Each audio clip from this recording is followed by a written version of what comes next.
Y'all ever feel like you go out to your shop and just don't get anything done?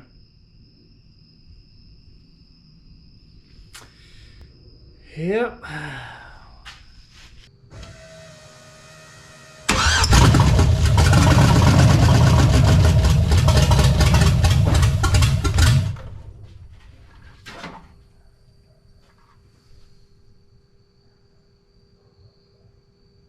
Well, it ran.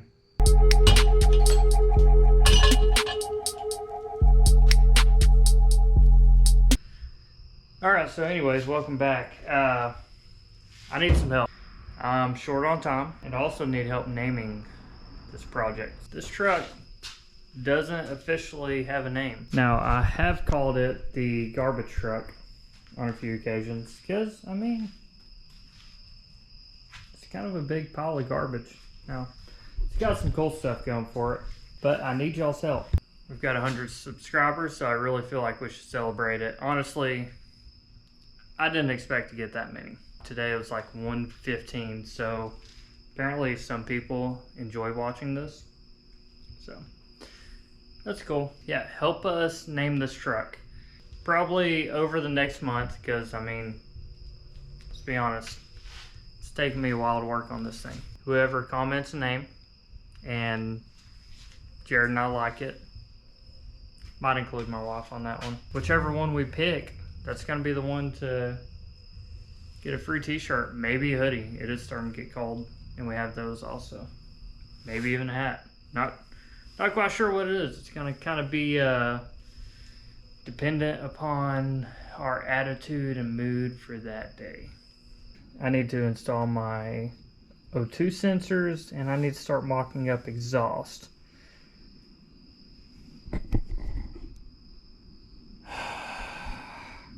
Which means I gotta get back under the truck. Alright, so we're back out here. At some point during the course of the last day, I lost my beard. So if anyone knows where that is, let me know. It was about yay big, kind of bushy, kind of thick. It's gone now, so yeah, help brother out. If you find it, just let me know. Not quite sure where we left off. So I know we did get it start for a second, and then I killed it. We're having some wiring issues, but I want to make sure I get through the wiring portion really clear, because that's a big thing for a lot of guys. It's probably the most intimidating part of all this, personally, is wiring's scary. I don't like it, so I can only imagine multiple other people do not.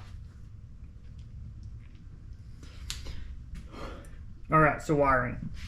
As far as what you're going to need to use from the factory C10 itself, you have 2 hot wires coming out of the junction block that goes into your fuse panel under the dash. So you've got this red wire and this red wire. From the factory, the one on the left hand side actually ties into a junction block here, and the factory C10 also has a wire going from that on over to the alternator. So that is how I ran that section. The guy that had this previously, he did place a thick gauge wire from the LS junction block up to the alternator, so I went ahead and left that. I mean, more wires, I don't believe it's going to hurt anything. So that is how your chassis harness is actually going to get power. This one on the right ties in directly down to my battery cable there, which I don't have a battery box. Got to figure that one out later on. So those are the 2 main power wires. So you also have a purple wire that runs over to your starter. So I modified and extended that one to where I could get the routing that I wanted based on my header clearance. So instead of hugging the block, I'm going up, around, and then straight across from the frame and tying into that starter. Now the ECU on this harness, it draws power from the side post terminals on the starter. So it's got 2 rings on it. Those go on the big bolt on the starter, and that's what powers this ECU. Now, so you can actually see it coming in on this relay. So this is the ECU relay. Power comes in, goes back out here, powers everything else over here. And then that big red wire is one of the ones that come directly off of the side post on that starter. Fuel pump relay, which I've been unable to locate where this black wire comes out to actually run my fuel pump. So I made a little jumper wire for that first start. Not recommended, but I mean, it works. It does the things. Probably how I'm gonna start it again, because I have to check my oil pressure. This bundle of wires, I believe, I don't know.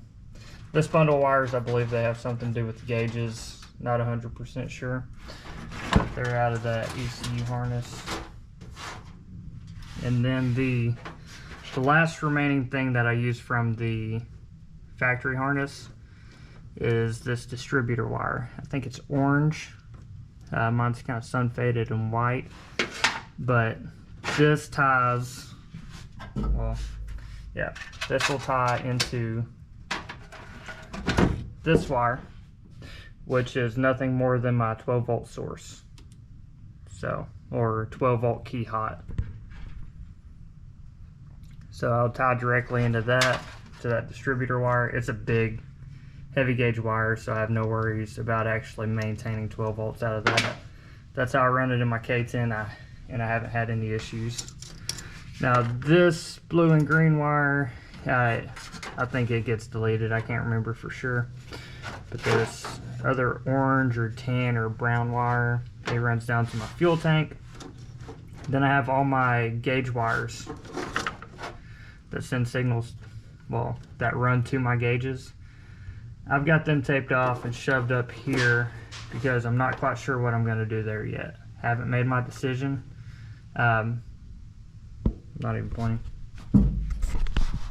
So the wires that come out of my gauges, out of that junction block, I've not decided what I'm going to do with gauges yet, so I've got all these taped up. I've just got them shoved up in that hole. I'll save on those for later. Haven't decided if I'm going to try to run the old mechanical gauges or a Dakota digital setup. Probably going for the more digital stuff, but I've got my OBD2 port. I've got my sensor plugged in. I'm going to power on the ECU and that fuel pump, and we're going to do a test fire. I'm mostly looking to make sure that I have oil pressure, and I want to hear this thing run for a second. Just, it's motivating. I mean, I need a win at this point. So yeah, I'll get you guys set up and then I'll get that done.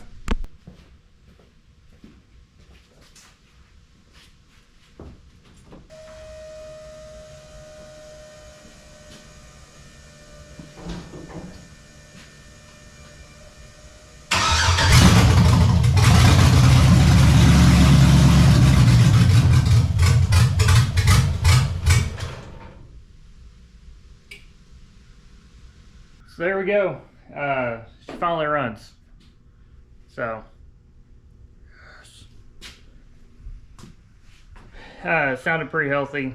Not too worried about anything. Definitely need to permanently wire up that fuel pump where it's not just running.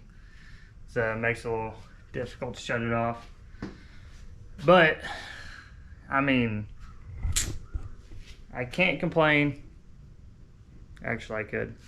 Got a lot of work to do. So, I wanted to get more done on this trip down.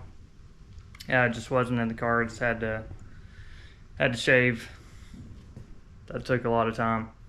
Had to do some other stuff. But I will be home for 6 weeks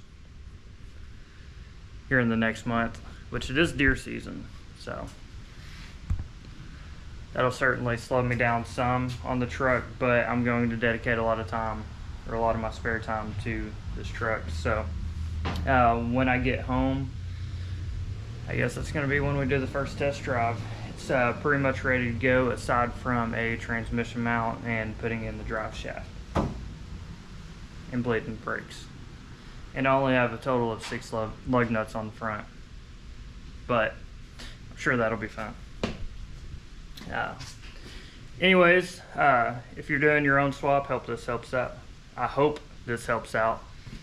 For your younger generation that's coming into working on cars and trucks, get out there, get it done. It's not going to fix itself. So, by all means, buy that piece of crap out of your neighbor's yard that the old man is not going to work on anymore, and do something with it. Have some fun. Save as many of these trucks as possible. So, just a reminder, we are going to do a giveaway to celebrate having over 100 subscribers. Doesn't sound like much, but honestly, it's more than I ever thought we'd have, based on how much we suck at this YouTube thing. So, yeah, help us out with the name. Drop it in the comments section below. Whichever one myself and Jared pick, we'll send you a little care package. But you'll also have to give us your information, and I may steal your credit card info, so keep that in mind too. But anyways, appreciate the view. Hope you enjoyed it. Sorry it's a short video. Hopefully here soon we'll actually get more done. We'll have more time to dedicate to this, and we'll do some burnouts in the shop. So anyways, like, subscribe, comment below if you like this. If you don't, comment below and let us know how bad we suck. So anyways, appreciate you guys. See you later. And I'm gonna pack up and get out of state.